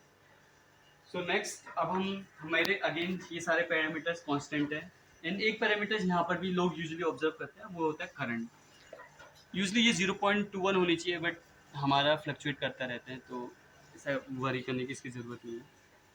नेक्स्ट हम क्या करेंगे, गोल्ड डिपॉजिट करेंगे। एंड मेक श्योर जब डिपॉजिशन हो आपकी लाइट ऑफ हो, ठीक है। अगेन सेम प्रोसेस फॉलो करना है। ये आपने ये ऑन किया स्विचेस, करंट थोड़ी बढ़ाई, वोल्टेज बढ़ाया बढ़ाया बढ़ाया बढ़ाया, एंड यहाँ पर मेरे को कांस्टेंट करंट दिखने लगी, इसका मीन्स प्लाज्मा मेरा बन चुका है, ठीक है। एंड अगर हम यहाँ देखेंगे तो प्लाज्मा बन चुका होगा, है ना, ये प्लाज्मा है। एंड फॉर्चुनेटली मुझे बहुत ज़्यादा यहाँ पर वोल्टेज हाई करने की ज़रूरत नहीं पड़ी, ठीक है। तो अगेन करंट जीरो हो चुका है, इसका मीन्स प्लाज्मा बनने के बाद दोबारा खत्म हो चुका है। तो ये प्रोसेस कभी कभी आएगी कि आपने प्लाज्मा इनिशियली बना के खत्म हो गया, बना खत्म हो गया। तो इसके लिए बेस्ट प्रोसेस ये है कि आप हाई वोल्टेज में चले जाओ एक बार, ठीक है, और कुछ टाइम तक प्लाज्मा को बने रहने दो। जैसा अभी प्लाज्मा मेरा बना रह रहा है हाई वोल्टेज में, देन आप स्लोली ग्रेजुअली लो वोल्टेज की ओर मूव करें। जैसे जैसे ये अभी कांस्टेंट है, प्लाज्मा कांस्टेंटली बना हुआ है इस पैरामीटर्स के लिए। अब मैं कुछ टाइम बाद इसको 5 या 6 सेकेंड बाद कम कर लूँगा।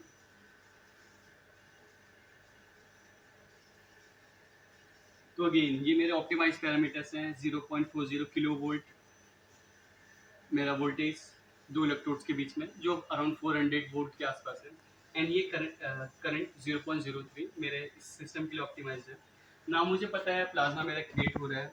मेक श्योर करना कि आपकी इस ड्यूरेशन में जो गैस फ्लो है वो 10 से 20 के बीच में ही हो, 10 से 20 SCCM। एंड नेक्स्ट अब मैंने आपसे बोला था कि हमें कवर मेंटेन करे रखेंगे, तो मेरा अभी तक कवर टारगेट और प्लाज्मा के बीच में कवर है। नेक्स्ट मैं इसको रिमूव करूंगा एंड अपना प्रोसेस स्टार्ट करूंगा डिपोजिशन का। सो मैं इसको रिमूव करता हूँ।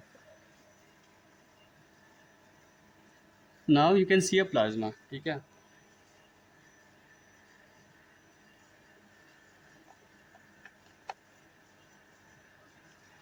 अब हमें क्या है, कभी कभी आप देखेंगे कि प्लाज्मा भी लाइटनिंग हो रही होगी, तो वो बहुत खराब है, क्योंकि वो आपके ना पहले तो अगर लाइटनिंग हुई है ड्यूरिंग डिपोजिशन, वो आपके एकदम बीच में एक लाइन बना देती है, जला देती है उस एरिया को।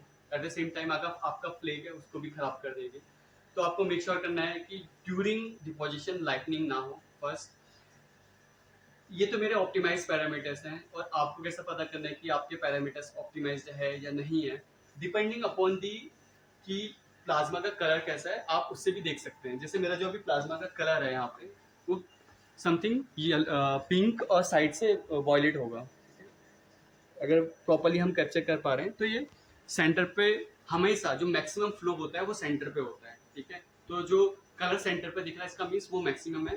एंड साइड पर हम जाएंगे वो धीरे धीरे धीरे कम होता रहता है, ठीक है, उसका फ्लो कम होता रहता है। अगेन आपको अगर ऐसा लगता है कि इस ऑप्टिमाइज टेम्परेचर पे आपका रिक्वायर्ड जो चाहिए, रिक्वायर्ड प्लाज्मा चाहिए वो नहीं है, या आपको दूसरे कलर का प्लाज्मा चाहिए, तो अगर वोल्टेज चेंज करता हूँ तो मेरे को अलग कलर का प्लाज्मा मिलता है, ठीक है।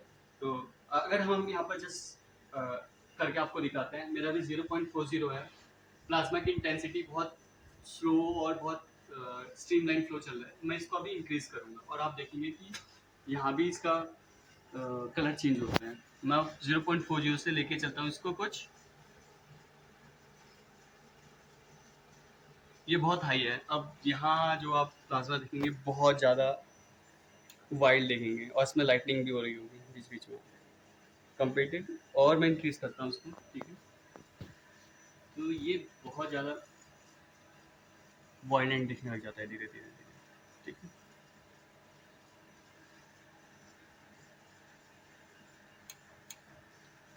अगेन हाई वोल्टेज पे लाइटनिंग के चांसेस होते हैं बहुत ज़्यादा। इस पर 2 बार ऑलरेडी लाइटनिंग हो चुकी है। ठीक है। सो 10 मिनट्स के बाद 10 मिनट्स के बाद मैं अपने अलाउ करता हूँ। ये तो मैं आपको एक सैंपल करके दिखा रहा हूँ कि क्या क्या वेरिएशन हो सकते हैं। मैं जब करता हूँ उन पैरामीटर्स पर करता हूँ फॉर 10 मिनट्स। सो मैं 5 से 10 मिनट्स करने के बाद इसको निकालूंगा एंड देखेंगे कि नेक्स्ट क्या होता है। ठीक है।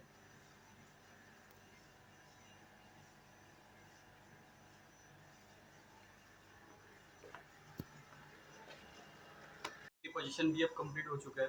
क्रोमियम के ऊपर गोल्ड। अगेन मेरे को जब क्लोज करना है सेम प्रोसेस फॉलो करना है। पहले मैं कैप लगाऊंगा। ठीक है। कैप लगाऊंगा, देन करंट लो करूंगा, देन वोल्टेज लो करूंगा। अगेन जैसे मैंने बोला इनका एक रिस्पॉन्स टाइम है। मैंने ऑलरेडी इंस्ट्रक्शन 0 के दिए हैं बट इनको 0 में जाने में भी टाइम लगेगा। ठीक है। तो ये तो 0 हो चुका है बट इसको 0 में जाने में टाइम लगेगा। ठीक है। ये होने के बाद हम इसको ऑफ करेंगे। ठीक है। आपको इसको स्टैंड बाय मोड से हटाना है। ठीक है। ठीक है। अगेन अब हमें क्या करना है, क्योंकि टर्बो बहुत ज़्यादा स्पीड से मूव कर रहा है। सडनली अगर हम इस पूरे सिस्टम को क्लोज कर देते हैं, इट माइट बी पॉसिबल कि आपका टर्बो पंप खराब हो जाए। ठीक है। तो वेट करना, I will suggest 5 to 10 minute आप वेट करें कि टर्बो को स्लो डाउन होने के लिए। And eight the end of the deposition आपको ये भी साउंड आएगा, एक सोनिक साउंड जैसा आता है। वो टर्बो जब बंद हो रहा होता है उसका साउंड आता है। ठीक है। तो नेक्स्ट मैं इसको क्या करूँगा, हम क्लोज करेंगे। अगेन इस बटन को ऑफ करने से पहले आपको कम से कम 5 मिनट वेट करना है सो दैट कि टर्बो स्लो डाउन हो जाए। ठीक है।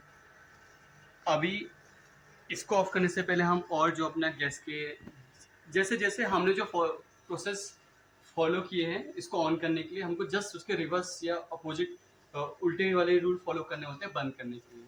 इसके बाद हमने क्या ऑन किया था, ये इसको हम ऑफ करेंगे। ठीक है। इसकी डायरेक्शन ये है, यहाँ ऑफ। ठीक है। हम अपना अगेन गैस फ्लो क्या करेंगे, बंद कर देंगे। ठीक है। सो स्टेप बाय स्टेप जो पहले किया था वही उसी ऑर्डर में करना है। नेक्स्ट इसको बंद कर देंगे। ठीक है। पूरा सिस्टम क्लोज हो चुका है। ठीक है। आप देन इसको ऑफ करना है। नेक्स्ट पंप एंड फाइनली इसको फुली क्लोज कर देना। ठीक है।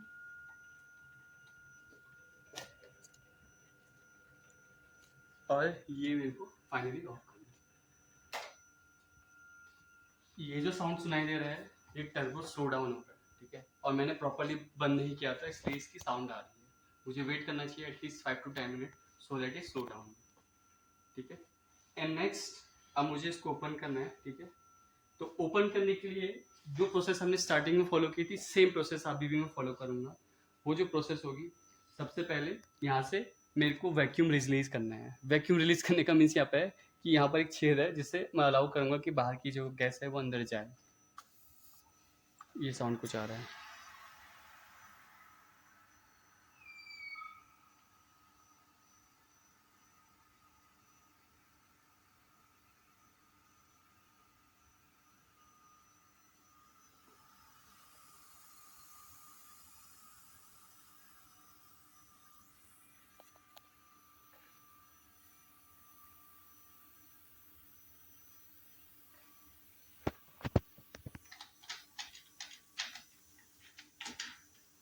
तो जैसे ही वैक्यूम रिलीज हो जाएगा ये अपने आप खुल के बाहर आ जाएगा।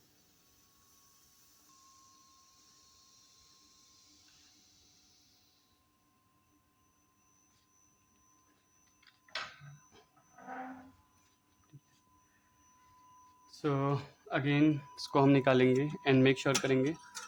डिपोजिशन देखो, गोल्ड का डिपोजिशन कैसे हो चुका है इस पर। ठीक है। मैंने इसमें 2 स्लाइड्स लगाई थी। एक में एक में मेरा पीआर था और एक में नहीं था, तो पीआर वाला बहुत ऐसा हो चुका है, आप देख सकते हैं, जिसमें पीआर नहीं था वो एकदम बहुत स्मूथ फिल्म बनी है। नेक्स्ट, अब हम क्या करते हैं, जब हम लास्ट टाइम डिपोजिशन कर रहे थे तो उस टाइम पे एक प्रॉब्लम रेज हुई थी। वो प्रॉब्लम ये थी कि वैक्यूम प्रॉपरली हो नहीं पा रहा था। दो प्रॉब्लम आई थी। फर्स्ट, हमारा जो पंप था वो बहुत ज़्यादा धुआं छोड़ने लग गया था, ठीक है। तो बहुत ज़्यादा धुआं छोड़ने लग गया था, उसका सॉल्यूशन ये था कि हमारे पंप में इंजन ऑयल नहीं था, ठीक है। तो उसके कारण से वो बहुत ज़्यादा धुआं छोड़ रहा था, तो हमने वो इंजन ऑयल उस पर प्रॉपरली डाला।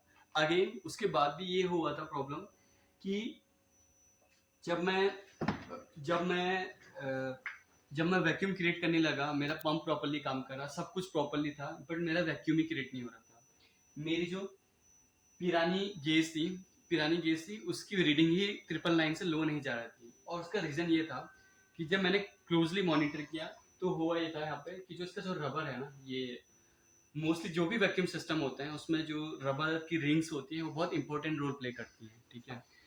मेक श्योर नेवर एवर कि इनमें एसीटोन लगे, क्योंकि बार बार एसीटोन लगने से ये डिग्रेड हो जाती हैं। तो उस टाइम पे ये क्या हुआ था कि ये थोड़ा सा ना डिसलोकेट हुआ था अपनी पोजीशन से, और उस रीजन से प्रॉपरली हल्का सा भी डिसलोकेट हो गया था। तो उस वजह से ये डोर क्लोज तो हो रहा था, बट यहाँ से ना मुझे साउंड आ रहा था कि वैक्यूम रिलीज हो रहा है हर बार, ठीक है। तो हम मेक श्योर करेंगे कि ये जो इन ये जो हमारा रिंग है, ठीक है, ये प्रॉपरली क्लोज हो और इस पर कभी भी एसीटोन ना लगे। क्लीन करना है तो आप आईपीए का यूज़ कर सकते हैं, ठीक है, और उससे क्लीन करेंगे। नेक्स्ट जो मेरा प्रोसेस होगा, मैं इसको निकालूंगा और इसे लिफ्ट ऑफ करूंगा, ठीक है। एंड हमेशा सिस्टम को वैक्यूम पर रखना है, सो दैट कि कंटेमिनेशन उस पर जाके जमे ना, ठीक है। मीन्स ऑल्दो एयर कंटेमिनेशन जाए उतना प्रॉब्लम नहीं है, बट होता क्या है, स्लोली एंड स्लोली वो एक लेयर बनाना स्टार्ट कर देते हैं और वो लेटर ऑन प्रॉब्लम करेंगे। तो मैं हमेशा जब भी अपने सिस्टम को, चाहे मैं उसे काम कर रहा हूँ नहीं काम कर रहा हूँ, हमेशा उसे वैक्यूम पर रखूंगा। वैक्यूम कितना, बहुत ज़्यादा हाई वैक्यूम पर नहीं रखना है, 0.03 मिली बार तक, पिरानी गैस की लोएस्ट लिमिट तक हम इसको रखते हैं, ठीक है। नाउ इसको इसको वो कैसे करेंगे मैं आपको शो करता हूँ, ठीक है। मेक श्योर करना है कि जो भी ये प्लेस होल्डर है, ये सैंपल होल्डर है, इसको ये लिंट फ्री पेपर या ऐसे टिश्यू पेपर के ऊपर ही रखना है, बिकॉज हमें फाइनली इसको प्लेस करना है दिस इज स्पटरिंग के अंदर ही। अगर इसमें भी गंदगी जाए, ये भी एज अ कंटेमिनेशन का काम कर सकती है, ठीक है। सो कुछ नहीं करना है, इसको स्लोली एंड हम यूज़ करेंगे, ठीक है। सो अब हमारा नेक्स्ट प्रोसेस है लिफ्ट ऑफ का। इसमें एक फोटो रजिस्ट पीआर वाला है, उसको हम लिफ्ट ऑफ करवाएंगे। ये तो हमें खाली डिपोजिशन के लिए हमने सेकेंड सैंपल लगाया था इस पर। सो अगेन हमेशा सैंपल हैंडल करने वक्त आपको फ्लैट ट्वीजर्स का यूज़ करना है। ये डिपोजिशन हो गई है, ठीक है। ये पीआर वाले को मैं एक, क्योंकि पीआर जो पीआर है एक फोटो रजिस्ट एक ऑर्गेनिक कंपाउंड है। तो जो रेजिड्यू है, जो पीआर मेरे को नहीं चाहिए, जिस पे लाइट एक्सपोज नहीं हुई थी, उसको रिमूव करने के लिए मैं इस अपने वेफर को किसी भी ऑर्गेनिक कंपाउंड में डाल दूंगा, ऑर्गेनिक सॉल्वेंट में डाल दूंगा, जैसे डीएमएसओ, एसीटोन या कोई भी आपको जो भी अकॉर्डिंगली ऑर्गेनिक सॉल्वेंट होगा उसमें हम डाल देंगे इसको।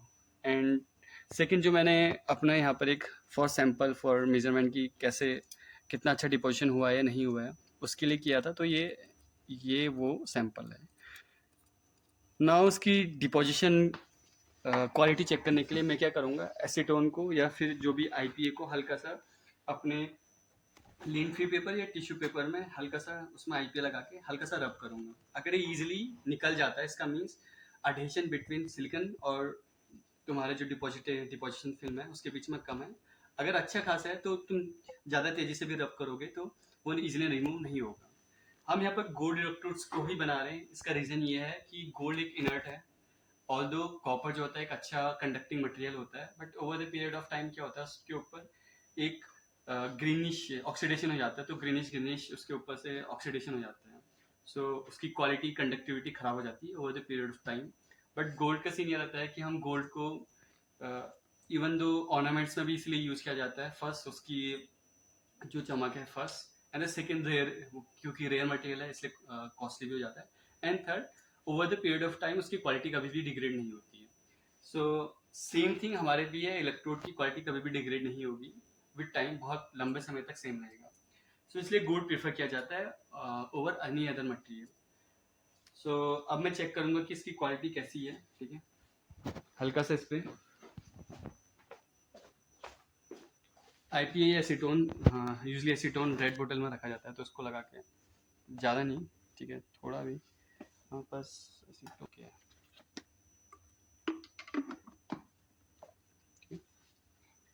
नाउ अगेन शार्प ट्विजर्स का यूज़ नहीं करना है, ऐसे फ्लैट ट्विजर्स का यूज़ करना है, बिकॉज ये ना मार्क्स बना देंगे।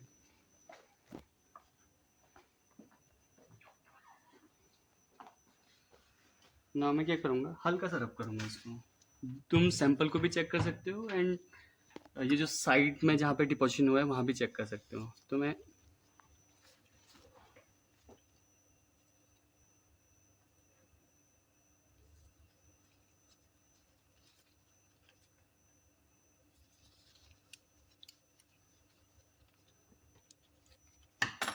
ये तो मैं साइड में चेक कर लूँ, बट साइड का कोई, ये तो टेप है, कोई फ़र्क नहीं पड़ता है, ठीक है। मैं सेंटर पे चेक करता हूँ, देखो तो ये जो मेरा मटेरियल है इसमें से गोल्ड इजीली हट नहीं रहा है सरफेस से, ठीक है। बहुत, मैं जब बहुत ज़्यादा तेज़ी से रब कर रहा हूँ तभी हट रहा है, ठीक है। तो इसका मीन्स ये है कि डिपोजिशन अच्छी हुई है, एडिशन अच्छा हुआ है। बट अगर गोल्ड बहुत ज़्यादा थिक हो गया तो कंडक्टिविटी, मतलब हम लोग usually thin gold film deposition का ट्राई करते हैं। नाउ ये तो सैंपल टेस्टिंग थी, अब मैं इसका क्या करूँगा, जिसमें PR है, इसको इसको मैं जस्ट एसीटोन या जो भी मैंने बोला DMSO, एसीटोन, जो भी आप ऑर्गेनिक सॉल्वेंट है उस पर ओवरनाइट डाल देंगे, एंड नेक्स्ट डे या 2-3 डेज के बाद आपको पता लग जाएगा कि ये ईजिली उसमें से जो नॉन एक्वायर्ड पार्ट है वो रिमूव हो चुका है। सो मैं जिस हमारे फाइनल पार्ट है PR, अब हमारा पूरा फैब्रिकेशन से लेके, ट्रांसफर से लेके, फैब्रिकेशन से लेके, और उस पर मास्किंग तक जो लिथो से हमने किया था सारा पार्ट कंप्लीट हो चुका है। फाइनली हम इसको एसीटोन पे डालेंगे। कभी कभी ऐसा होता है कि लिफ्ट ऑफ का means remove of photoresist, unrequired photoresist. कभी कभी एसीटोन अच्छा लिफ्ट ऑफ नहीं कर पाता, तो उसकी जगह आप DMSO यूज़ कीजिए।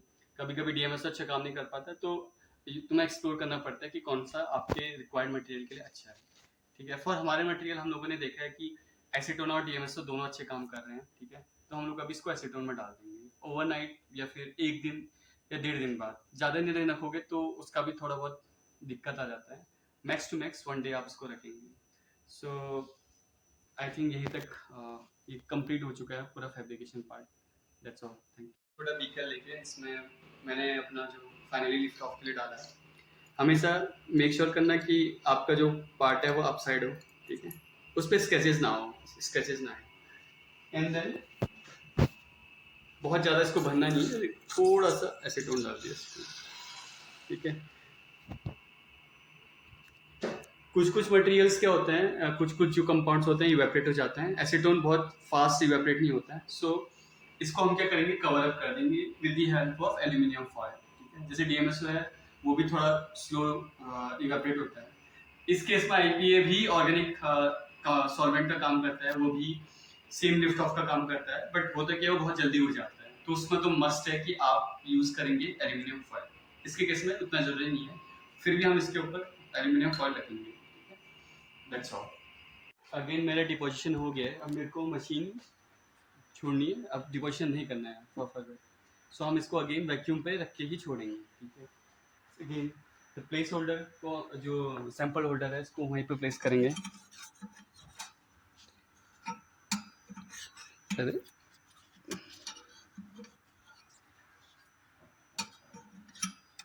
अगेन जब ये अंदर चला जाएगा प्रॉपरली, एक साउंड करेगा क्लिक का, ये वाला क्लिक।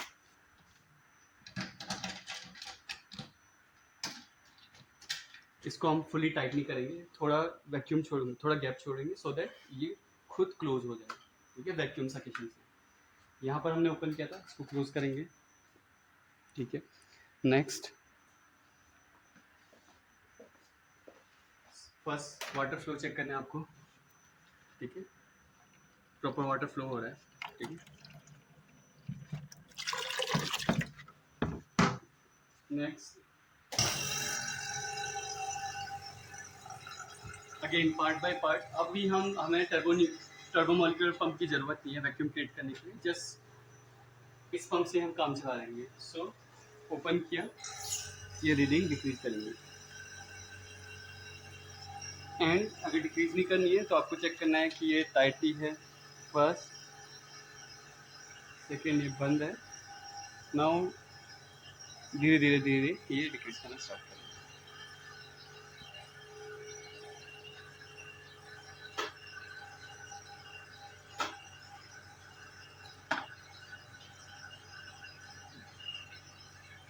तो हमारे पास अलग अलग टाइप के टारगेट हैं, जैसे कॉपर का टारगेट भी इसके अंदर रखा हुआ है, ठीक है। अगर कॉपर यूज़ करना है तो आप कॉपर का टारगेट बना सकते हैं, डिपेंडिंग अपॉन क्या डिपॉजिट करना है। सो